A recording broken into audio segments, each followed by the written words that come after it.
এক কথায় বলতে গেলে আমরা এখন বাংলাদেশের সবথেকে ঝুঁকিপূর্ণ জায়গায় আসছি।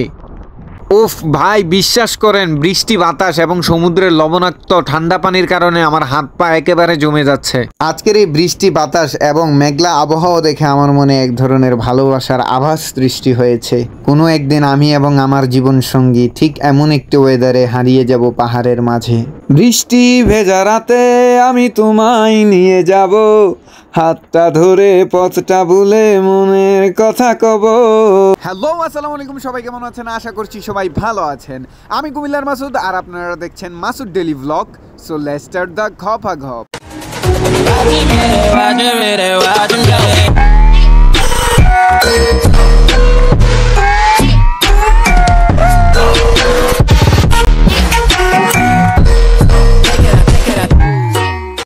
এই কয়েকদিন গরমের ঠেলায় ঘুমাইতে পারি নাই রোদের জ্বালায়। আজকে হঠাৎ করে বৃষ্টি, আর এই বৃষ্টির মধ্যে রিমাল ঘূর্ণিঝড়ের হলো সৃষ্টি। ওইদিকে আমার বন্ধু ভক্কর কল দিয়ে কইল রিমাল ঘূর্ণিঝড়ের কারণে নোয়াখালী সমুদ্র উপকূল থেকে সমুদ্রের সব মাছ পারে উঠা মানুষের ঘরবাড়ি ভাঙ্গা শুরু করছে। আমি তারে কইলাম যারার ঘর ভাঙছে তারা কি করছে। ওই আমারে কইল কয়েকজনে মিল্লা দুই একটা মাছ ধরছে। ওর এই আজগুবি কথা শুই না আমার মধ্যে এক ধরনের বাদুবাতি বুদ্ধি সৃষ্টি হইল।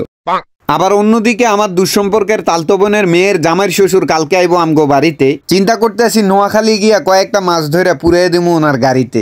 সঠিক বলেছেন, আপনার বুদ্ধি ভালো।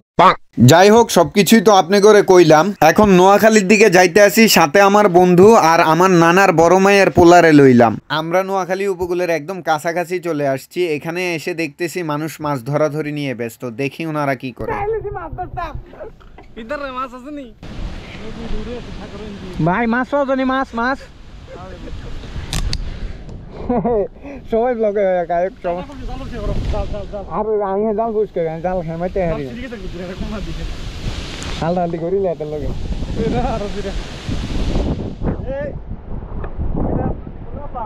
এই হলো জাকির মাছ ধরতেছে, কুমিল্লার জাকির। তুই সহ জাকির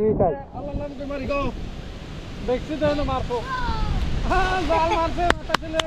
কাতলা কাতলা কাতলা মানুষ নাই, আরে তাহলে হবে মাছ পাওয়া যাবো, সমস্যা নাই। কুমিল্লাতে আইসি মাছ ধরতাম, এ জাকিরে মাছ ধরতে আছে। মাছ উঠছে রে, উঠছে রে, মাছ উঠছে রে। ল ল ল ল মাছ ল, মাছ ল।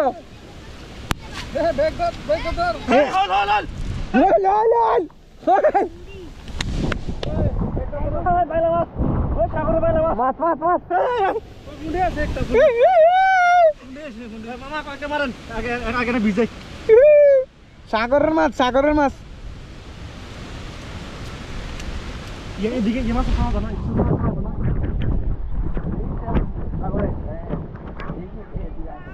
জাল মারুন যেমন সাগরে।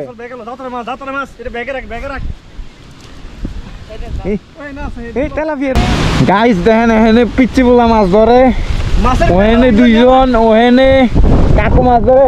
কাকু বড় মাছ পাইছেন? বড় মাছ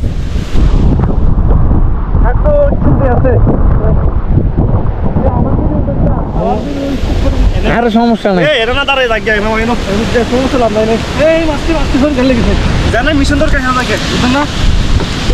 একটু আগে আমরা যে জায়গায় জাল মেরেছি এটি সাগর থেকে গ্রামের মাঝখান দিয়ে যাওয়া ছোট একটি খাল ছিল। আর এখন আমরা আসছি নোয়াখালী উপকূলবর্তী সমুদ্রের পারে।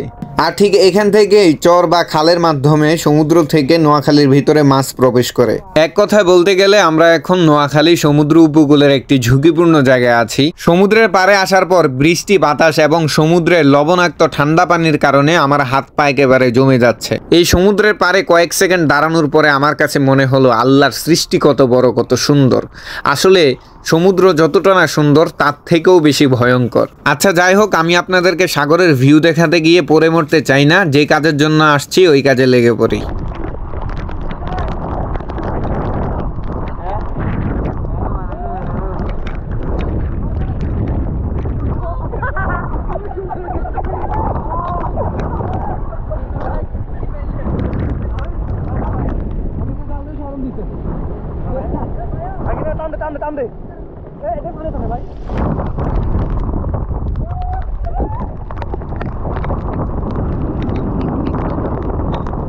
মাছ ধরার যে আশা এবং প্রত্যাশা নিয়ে আমরা এখানে আসছিলাম এর কাছে কিনারেও আমরা নেই। তো এখানে আর আমরা বেশিক্ষণ স্টে করব না, আমরা এখান থেকে চলে যাব বাড়ির দিকে। কজ এখন প্রায় 6টার কাছাকাছি বাজে, প্রায় 5টার উপরে বাজে। এখন আমরা বাড়ির দিকে চলে যাব আর কি। যাই হোক, মাছ পাই বা না পাই, এখানে এসে যে ফিলটা পেয়েছি না আসলে হয়তো কখনো পেতাম না।